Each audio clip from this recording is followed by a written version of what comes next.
지난 금요일에 우리 교회는 성탄 추리의 불을 밝혔습니다.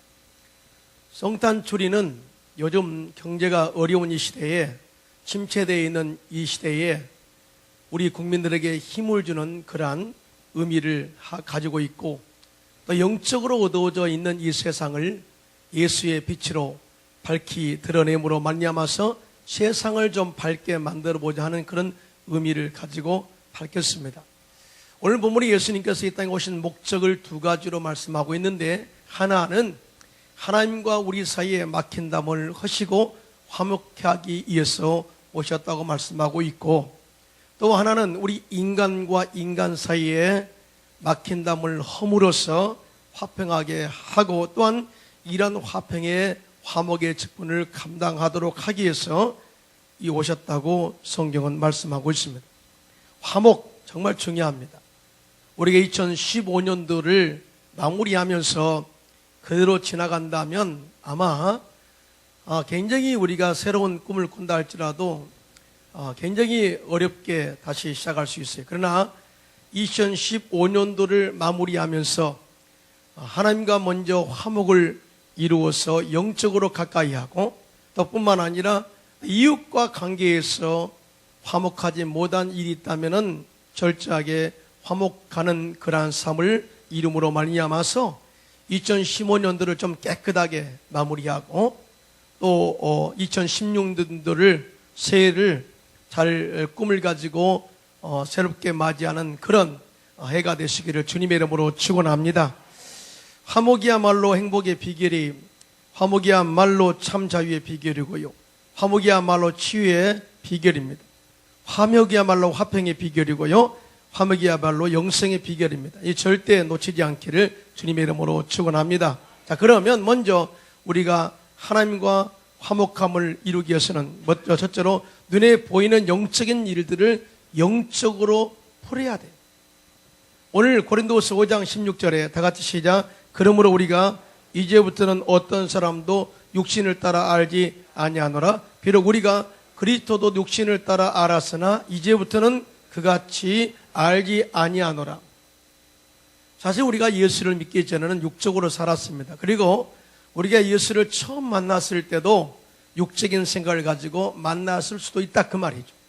그런데 우리가 예수 안에서 예수 그리스도를 믿어서 하나님의 자녀가 된 이후부터는 육적인 삶을 초월해서 새로운 피조물로서의 영적인 생각을 가지고 모든 부분들을 또 접근해야 된다라고 이야기하고 있습니다. 영적으로 풀지 않으면 절대적으로 풀릴 수 없다, 그 말이죠. 또 하나님과의 관계도 영적으로 관계가 회복되지 않으면 절대적으로 화목을 이룰 수 없음을 이야기하고 있습니다. 서로를 불행하게 하고 멀어지게 하는 것이 사람의 육신의 욕심에서 집착하기 때문에 온다는 것을 우리가 알 수가 있어요. 마귀는 이러한 사람들의 심리를 잘 이용해서 접근하고 또 들어와서 우리를 이간질하는 것을 보게 됩니다.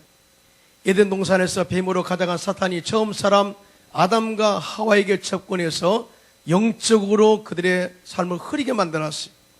창세기 3장 5절입니다. 시작. 너희가 그것을 먹는 날에는 너희 눈이 밝아져 하나님과 같이 되어 선악을 알 줄 하나님이 아심이라. 이렇게 유혹을 했어요. 선악과를 따 먹는 날에는 반드시 죽으리라. 이렇게 말씀에도 불구하고 마귀는 그렇지 않다. 육적으로 너희가 다시 눈을 뜨는 그런 일이 있으니까 그렇게 해봐라. 그 이후에 하와의 반응이 이렇습니다. 창세기 3장 6절입니다. 시작.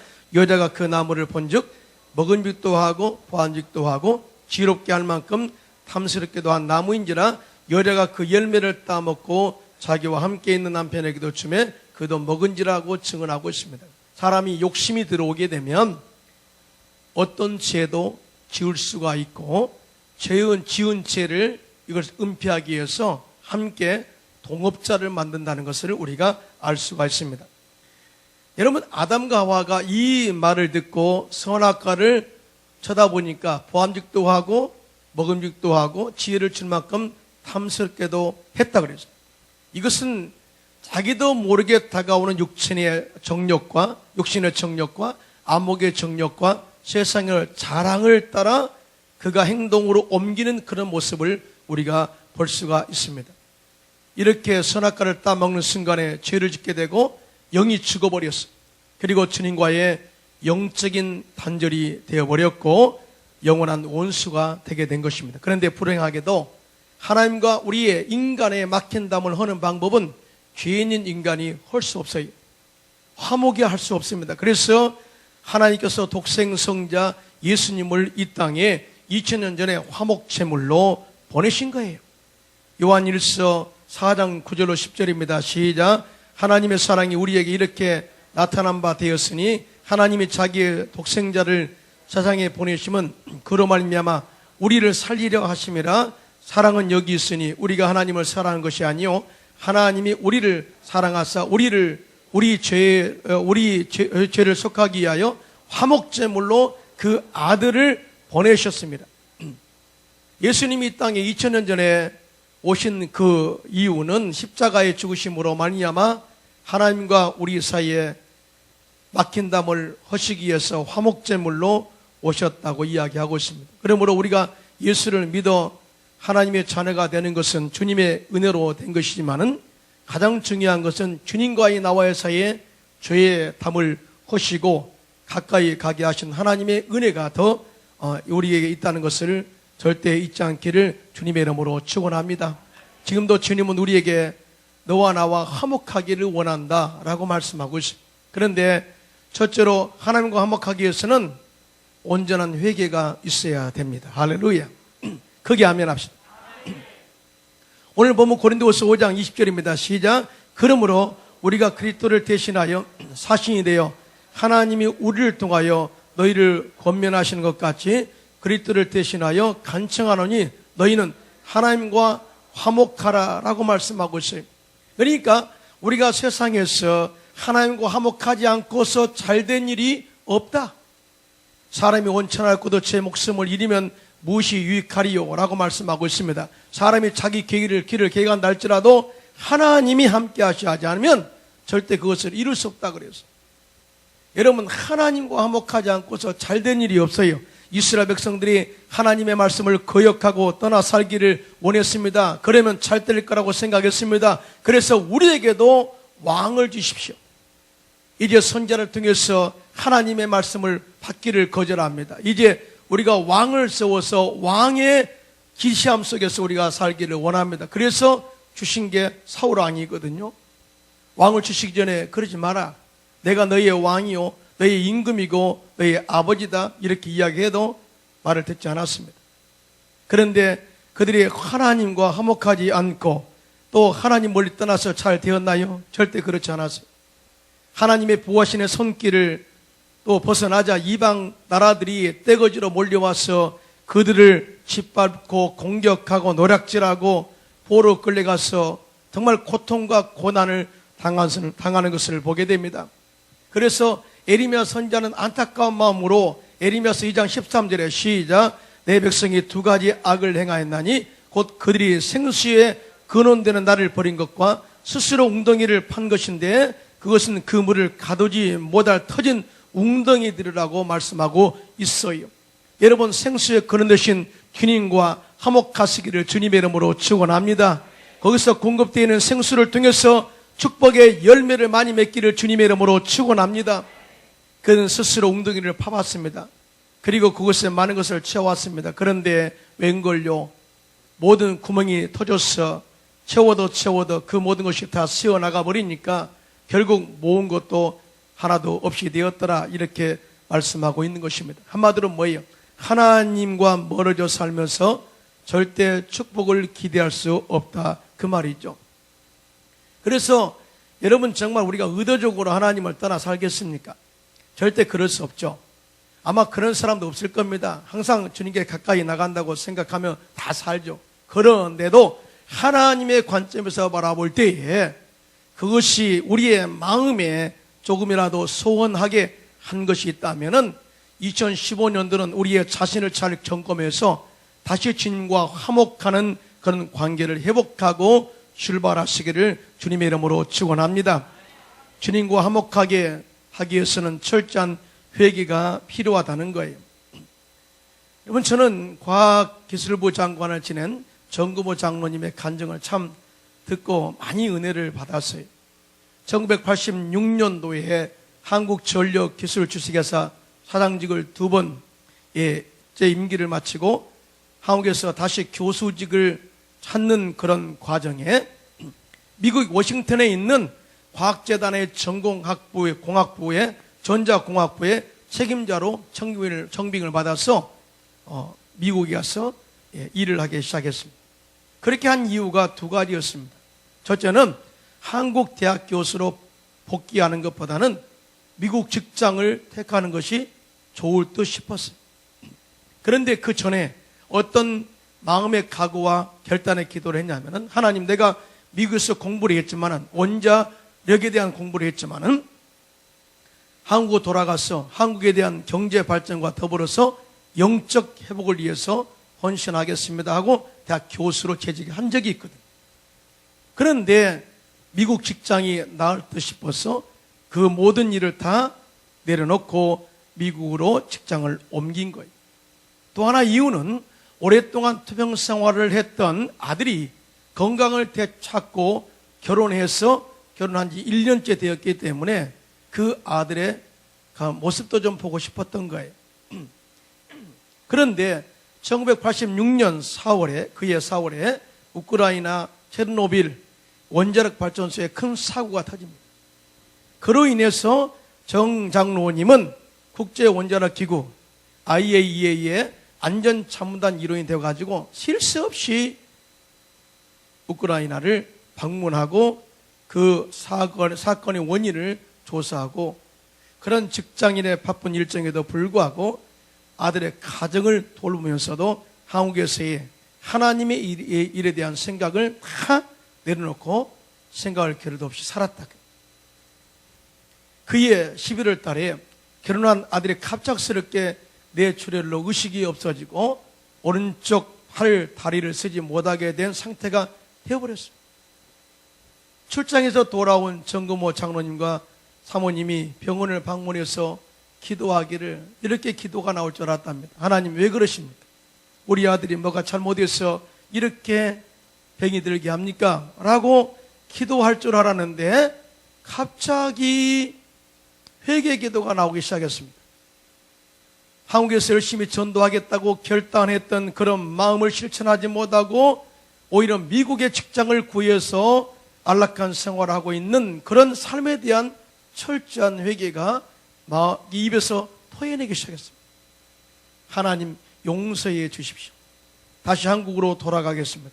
다시 귀국해서 하나님의 일을 하겠습니다. 제 잘못을 용서해 주시고 제 아들을 치료해 주시옵소서. 그리고 귀하신 예수님의 이름으로 기도드립니다 하고 기도 마친 거예요. 그리고 미국에서 섬기는 교회에서 함께 합심으로 새벽마다 4시간마다 기도했습니다. 그런데 그 이후에 놀라운 기적이 일어났습니다. 마비되었던 아들의 손발이 풀리기 시작했고 의식도 돌아왔을 뿐 아니라 가족들과 함께 예수님의 사랑을 감사하는 기도를 드리게 되었고 상태가 좋아져서 그해 1986년 크리스마스 전날 그의 아들은 태어나게 된 것입니다. 할렐루야. 태어난 날 저녁 장로님의 온 가족은 성탄절 예배에 참석했어요. 목발을 의지하고 예배실에 들어오는 그의 아들을 보면서 전 교회 성도들이 할렐루야를 외치면서 기뻐했습니다. 그리고 기쁘다 구주 오셨네 라는 찬양을 듣는데 진정으로 살아계신 하나님의 은혜를 이 땅에 치유자로 오신 예수님을 찬양했다라고 간증했어요. 그때 예배가 가장 성령 충만한 예배가 아니었는가라고 이야기합니다. 그리고 죄 많은 세상에서 육신과 정신적 질병을 치유하시는 예수님의 그 은혜를 체험하는 엄청난 하나님의 은혜의 시간이었다라고 간증했습니다. 그 위에 정금호 박사님은 한국으로 다시 돌아옵니다. 그리고 청소년 영적 회복 사역 라이즈 업 코리아를 만들어서 청소년 사역에 헌신했고요. 그리고 미국의 전 대통령 지미 카터 대통령과 함께 헤비타트 운동, 사랑의 집 지키기 운동을 통해서 집이 없는 사람들에게 집을 지어주는 그런 사역으로 크게 쓰임받고 있는 것을 보게 됩니다. 제가 2003년도, 2004년도에 함께 라이즈 업 코리아의 사역을 함께 도와서 사역했는데요. 정말 겸손해요. 박사님이세요. 교수님이세요. 장로님이세요. 얼마나 겸손하냐. 그런데 그 아들이 평소에 질병으로 고통 속에서 이렇게 살면서 위험이 다가올 때마다 수술하고 6번을 수술하고 회복을 했는데요. 15년의 세월을 살았습니다. 그 이후로 치료받고. 그러면서도 한일 기도 연합 모임에서 열심히 이끌었고, 또 좋은 남편과 좋은 아빠로서의 사역을 하다가 2001년 8월에 천국으로 갔어요, 아들이. 그때 그 아들이 이렇게 아버지에게 이야기했습니다. 아버지, 제 죽음을 축복해 주세요. 이제 저는 하나님 곁으로 가니 얼마나 행복한지 모릅니다. 저로 인해서 절대로 눈물을 흘리지 마세요 하고 박사님의 부부를 위로하고 하나님 곁으로 갔습니다. 정 박사님은 그런 이야기합니다. 그 아들을 통해서 내가 회개하게 하고 하나님과 나와의 관계를 회복하는 그런 기회가 되었다라고 이야기했고요. 또 질병과 고통 가운데서도 자신에게 주어진 사명, 기도의 사명, 그리고 가정의 사명, 아빠로서, 아내로서의, 남편으로서의 충실한 사명을 하고 천국 부르심에 순종하여 간 영적인 모델이 되게 된 것을 보게 됩니다. 우리는 회개하라 그러면 기분 나쁘다고 생각하잖아요. 내가 뭘 잘못했길래. 그게 아니거든요. 여러분, 회개는 여러분과 주님과의 관계에서 영적 화목을 가져오는 것입니다. 할렐루야. 누가 회개하라 해서 회개하는 것이 아니라 하나님이 환경과 사건을 통해서 우리를 더 가까이 부르실 때에 정말 영적으로 한번 그 모습을 다시 한번 바라보시기 바랍니다. 내가 어떤 상태인가? 과연 내가 하나님의 영광을 위해서 열심히 하고 있는가? 아니면 먹고 살기 위해서 내가 하나님을 편개치고 원래 세상적으로 흐르고 있는가? 이 부분을 한번 점검하고요. 2015년도는 더욱더 주님께 더 가까이 나가는, 또 마무리하는 또 그런 기회가 되시기를 주님의 이름으로 축원합니다. 이것이 바로 주님과의 화목하는 관계에서 가장 중요한 부분이에요. 두 번째, 우리가 우리 인간과의 화목을 이루어야 됩니다. 그러기 위해서는 무조건 용서하는 데서 시작되는 거예요. 우리가 용서하지 않고서는 절대적으로 화목을 이룰 수 없어요. 조건을 따지고 당신 잘못했으니까 당신부터 화목해 한다면 절대 화목은 이룰 수 없어요. 이루어질 수 없어요. 하나님은 우리가 죄인 되었을 때, 우리가 연약할 때에 우리를 찾아오셔서 죄 없다 하시고 무조건 용서하시는 하나님의 은혜로 화목케 하셨습니다. 여러분 믿으시면 아멘. 자, 그러면서 이제 너희가 이런 화목한 직분을 받아 살라, 그렇게 말씀하고 있어요. 이 생후 20개월 만에 고독도래에서 연쇄 충돌로 순식간에 차에 불이 붙어서 숯덩어리가 되어 나온 사람이 있어요. 그리고 그 가운데 기사회생해서 어린 몸으로 50차례의 수술을 받고 지금은 전 세계 다니면서 힘들고 어려운 사람들에게 힘과 용기를 주고 선한 영향력을 미치는 사람이 있습니다. 그게 누구냐? 이 제목이 이렇습니다. 세상에서 가장 아름다운 사람, 조엘 손햄버그. 제가 2004년도에 청년국장으로 여의도 순복음교회 사역할 때 조엘 손햄버그 청년과 만났어요. 그리고 오후 예배에 잠깐 소개하고 간증을 한 적이 있어요. 이분은 얼굴도 없어요. 얼굴 다 수술한 거죠. 눈만 딱 뚫려 있어요. 그리고 머리가 없기 때문에 모자를 항상 쓰고 다닙니다. 그런데요, 제가 조엘 손햄버그를 소개합니다. 그러니까 이분이 카메라를 들고 쫙 나오는데 7,000명의 청년들이 와 하고 환영합니다. 이걸 그대로 찍는 거예요. 그러면서 나 같은 사람을 환영해 주셔서 감사합니다. 저는 주님의 은혜로 이렇게 다시 태어나서 전 세계 다니면서 예수 그리스도의 사랑을 전하고 있습니다 라고 그렇게 간증을 했어요. 그리고 어렵고 힘들어도 절대 실망하지 마십시오 라고 격려를 주는데요, 얼마나 그 청년들에게 도전이 되었는지 모릅니다. 그런데요, 18년 이후에 자동차 사고를 일으켰던 그 사람이 법정에 서게 되었습니다. 그리고 이 법정에서 죄를 추구하고 판사가 죄를 추구하고 있는 가운데 이 조엘 선햄버그가 그를 용서한다고 선포합니다. 도드씨, 당신은 저와 저희 아버지 어머니 행복을 다 빼앗아갔습니다. 그러나 우리 가족을 위한 수많은 사람들의 기도는 빼앗지 못했습니다. 저는 사고 이후부터 저를 환영하지 아니하는 세상 속에서 성장해야 했습니다. 왜냐하면 제가 사람들 눈에 보기에는 인간으로 보이지 않았기 때문입니다. 저는 집이라는 안전한 울타리를 벗어날 때마다 질식할 것 같던 사람들의 시선에 부딪혀야 했습니다. 저것 좀 봐. 이거 가면 좀 벗지 그래. 이봐 가면 좀 벗지 그래. 입맛 떨어지게 생겼네. 이런 말을, 이와 같은 모진 공격을 받으면서 살아야 했습니다. 하지만 저는 증오심으로 인해서 인생을 허비하지 않을 것입니다. 왜냐하면 원망과 절망의 또 다른 고통을 낳을 것이기 때문입니다. 그래서 당신을 예수 그리스도의 사랑과 이름으로 용서합니다. 크게 아멘합시다. 크게 아멘합시다.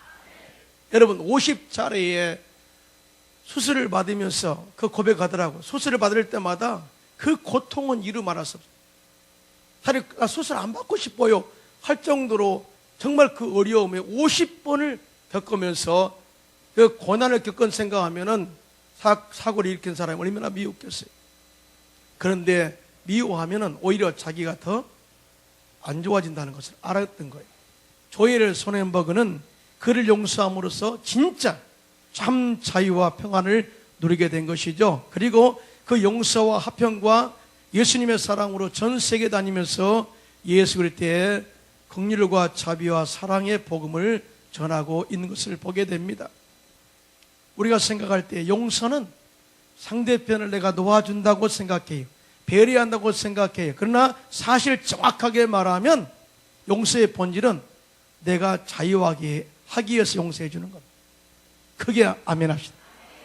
내가 용서할 때 상대편도 자유를 누리지만은 먼저는 나에게 자유가 오는 것이고 화평이 오는 것이고 해방이 온다는 것을 절대 잊지 마시기를 주님의 이름으로 축원합니다. 이에 대해서 찰스 스윈들 목사님은 용서하지 못한 사람들의 결과에 대해서 다음과 같이 말했습니다. 그리스도인들은 상대방을 철저히 그리고 완전히 용서할 때까지 말할 수 없는 고통과 감금을 당하게 된다. 설령 상대방이 잘못했을지라도 말이다 라고 이야기했습니다. 무슨 말입니까? 한마디로 용서는 분노와 미움의 마음을 식혀주고 증오와 양심의 사슬을 풀어주고 내 미움의 올무로부터 우리를 자유케 하는 열쇠가 됨을 이야기하고 있는 거예요. 그래서 예수님께서도 그를 십자가에 못 박은 자들을 향해서 저들을 용서해달라고 기도했지 않습니까? 그를 잡아 처형했던 로마 병사들을 용서했어요. 유대 종교 지도자들을 용서했어요. 그리고 예수님을 부인하고 세상으로 달아난 죄아들을 용서하시면서 저들이 하는 일을 저들이 알지 못합니다라고 기도로 용서한 것을 보게 됩니다. 그런데요, 놀라운 것은 이제 우리가 그 용서함의 은혜를 체험했다면 이제는 우리가 화목케 하는 직분을 감당하라고 말씀하고 있습니다. 그래서 둘째로 우리들은 화목케 하는 직분을 감당할 사명이 있다는 것을 믿으시면 아멘 하시기 바랍니다.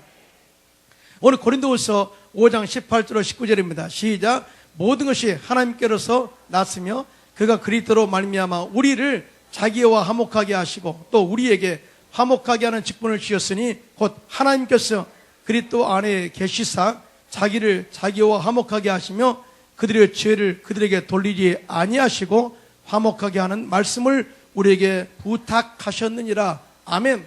여러분, 화목케 하는 직분은 정말 귀한 거예요. 그런데 우리 힘으로 안 돼요. 성령의 은혜가 우리 안에 들어와야 되고 말씀의 은혜가 우리 가운데 들어올 때에 그리고 영적으로 기도를 통해서 깨달음이 왔을 때만이 가능합니다. 그런데 여기서 화목하게 하는 직분은요, 화목하게 하는 직분은 희생을 할 때만이 온전하게 이룰 수 있어요. 희생할 때만. 예수님은 죄인인 인간과 거룩하신 하나님 사이에 막힌 담을 고시기 위해서 이 땅에 화목 제물로 오셔서, 제물입니다. 죽음으로 오신 거예요.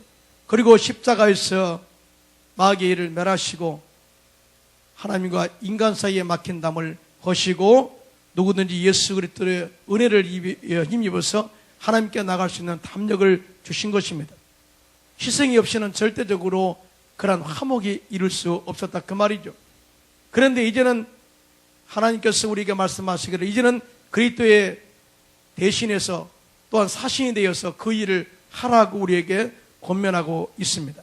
고린도후서 5장 20절입니다. 시작. 그러므로 우리가 그리스도를 대신하여 사신이 되어 하나님이 우리를 통하여 너희를 권면하신 것 같이 그리스도를 대신하여 간청하노니 너희는 하나님과 화목하라고 말씀하고 있습니다. 이 말씀은 대단히 중요한 메시지. 우리가 화목하게 하는 직분을 감당할 때 우리 역시 예수님처럼 희생을 각오하고 나갈 때만이 화목케 하는 직분을 수행할 수 있음을 이야기하고 있는 것입니다. 어려운 거예요. 그런데 결단하면 하나님께서 도와줄 줄로 믿습니다. 아일랜드에서 일어난 이야기입니다. 그곳에는 종교 간의 싸움이 그치지 않았습니다. 이러한 때에 9살 난 소년이 심부름을 마치고 두 진영 간의 싸움하는 곳을 지나가게 되었는데 그 소년은 양 진영에서 쏘는 그 총알을 맞고 그 자리에서 죽어버렸어요. 비통에 잠긴 소년의 어머니는 피 흘린 또 죽은 아들의 시체를 안고 두 적진 사이를 걸어갔습니다. 이를 본 다른 어머니들도 너도 나도 할 것 없이 소년의 어머니와 함께 어깨동무를 행진해 갔습니다. 이를 지켜보고 있던 무장한 양 게릴라들은 서로를 겨누고 있던 총을 다 내려놓았어요. 그리고 그날로 그들은 싸움이 멈추게 되었습니다. 그리고 그들은 서로 화해했습니다. 한 소년의 죽음으로 그 어머니의 용기 있는 그러한 희생의 모습으로 인해서 원수가 되었던 사람들이 친구가 되어지고 서로 사랑하게 된 것입니다. 이것이 바로 화목케 하는 직분을 수행한 자의 모습이에요. 그러므로 우리를 또 마찬가지입니다. 우리가 희생하지 않으면 절대적으로 화목은 있을 수 없다 그 말이에요. 두 번째, 화목의 직분은 긍휼과 자비를 베풀 때에 이루어지는 것입니다. 오늘 많은 사람들이 조건을 따져요. 여러분, 긍휼과 자비는 무조건입니다. 무조건 사랑을 말합니다. 저 사람이 회개하지 않았는데 내가 왜 용서해? 저 사람이 잘못했는데 내가 왜 용서해? 여러분, 긍휼과 자비는 위에 사람이 하는 거예요. 밑에 사람이 긍휼과 자비를 베푸는 게 아닙니다. 하나님이 우리에게 사랑을 베푸시고 긍휼과 자비를 베푸셨어요. 사실은 인간의 죄를 지었잖아요. 그럼에도 불구하고 죄 지은 인간을 구원하기 위해서 하나님이 육신이 되어 육신의 옷을 입기 땅에 오신 거예요. 이게 자비의 아름다운 모습인 것입니다. 할렐루야. 그리고 철저하게 죽어주심으로 말미암아서 무조건 용서한다 하고 우리의 손을 끌어 당긴 것입니다. 이것이 바로 화목을 이루는 하나님의 역사예요. 아브라함 링컨 대통령이 남북전쟁에서 대승리를 했습니다. 그런 전쟁에서 패배한 남군들을 향해서 반대하게 되었습니다. 그런 연설할 때마다 우리의 적이었던 남군을 사랑하고 용서합시다 하고 힘써 외쳤습니다. 하루는 어떤 할머니가 아브라함 링컨의 대통령의 연설을 듣고 나서는 거칠게 항의했습니다. 그 할머니는 사랑하는 아들을 전쟁터에서 잃은 분이었습니다. 그래서 그 마음속에 굉장히 미운 마음을 가지고 아니 어떻게 원수를 그냥 놓아준단 말입니까? 말도 안 되는 소리. 원수는 다 없애야 합니다. 이때 링컨 대통령이 이렇게 대답했습니다. 맞습니다. 원수는 반드시 없애야 합니다. 저도 그 말에 100번 동감합니다. 그러기에 우리의 원수를 우리의 친구로 우리의 동지로 만들어서 영원히 없애려고 하는 것입니다. 여러분, 차원이 다르죠? 우리는 원수는 죽여야 된다고 생각하는데 링컨은 원수를 친구로 만들어버려요. 사실은 그의 생애 속에서 그런 일들이 많았습니다. 자기를 공격했던 그런 사람들을 자기의 측근의 일꾼으로 세워서 쓰임받아요. 부통령으로 세웁니다. 링컨이 죽었을 때 가장 슬피 울었던 사람이 그 사람이에요. 항상 원수를 친구로 삼았던 링컨 대통령은 정말 화해가 무엇인지를 아는 사람이었어요. 우리는 예수님이 우리의 삶의 영적인 화목의 모델인데요. 우리 세상에는 이렇게 좋은 모델들이 너무나 많아요. 제가 여러분에게 예화를 하는 것은 그냥 듣기 좋아라고 하는 게 아닙니다. 예화는 여러분의 삶에 접촉점으로 이어주는 통로예요. 징검다리 역할입니다. 그래서 이런 사람들도 하는데 우리야 못할 것이 뭐 있느냐 그 말이죠 지금. 그러니까 목사님 나는 못해요. 나는 예수님 아니거든요. 그게 아니거든요. 아브라함 링컨 대통령도 그렇게 어려운 상황에서도 원수를 친구로 삼아서 원수를 없앤다는 그런 마음만 가진다면은, 긍휼과 자비로 용서해 준다면은 절대적으로 화목을 이루지 못할 사람은 한 사람도 없음을 이야기하는 것이죠. 2015년도를 마무리하면서 하나님과의 관계도 그렇게 하고 출발하시겠습니까? 그냥 그럭저럭 살다가 2016년도를 새롭게 맞이하겠습니까? 그리고 여전히 내 주변에 어렵고 거꾸로운 관계를 그대로 놓고 출발하겠습니까? 그러면 여러분의 인생은 그대로 가는 것입니다. 변화가 없습니다. 그리고 하나님의 미래의 희망도 기대할 수 없습니다. 그래서 2016년도를 맞이하기 전에 좀 정리 좀 했으면 좋겠습니다. 여러분 아멘. 그래서 영적으로 주님과의 관계가 멀어졌다면, 아직까지 주님의 삶에서 하나님과 관계에서 주님의 일에 1순위가 아니었다면, 이제는 회개하고 주님께 돌아가 화목함으로 여러분의 삶이 영적인 삶, 주님과의 관계의 삶을 1순위로 놓고 출발하시기를 주님의 이름으로 부탁합니다. 그리고 지금까지 내 관계에서 좀 미웠던 사람들, 거꾸로 온 사람들, 보기 싫은 사람들 다 놓아주세요. 용서해 주세요. 그리고 여러분들이 놓으면 됩니다. 그리고 다음에 화해하는 것은 기회 있을 때 하시면 됩니다. 먼저 여러분들이 놓아주세요. 용서해 주세요. 무조건 긍휼로 용서해 주세요. 아멘입니까? 그럼 여러분 자유를 이렇게. 그리고 출발해야 하나님이 말씀하시죠. 우리가 우리 죄를 용서한 것처럼 우리 죄를 사하여 주십시오. 고백할 수 있는 거예요. 그리할 때 여러분 삶 가운데 2016년도는 희망찬 미래에 대한 소망으로 출발하게 될 줄로 믿습니다.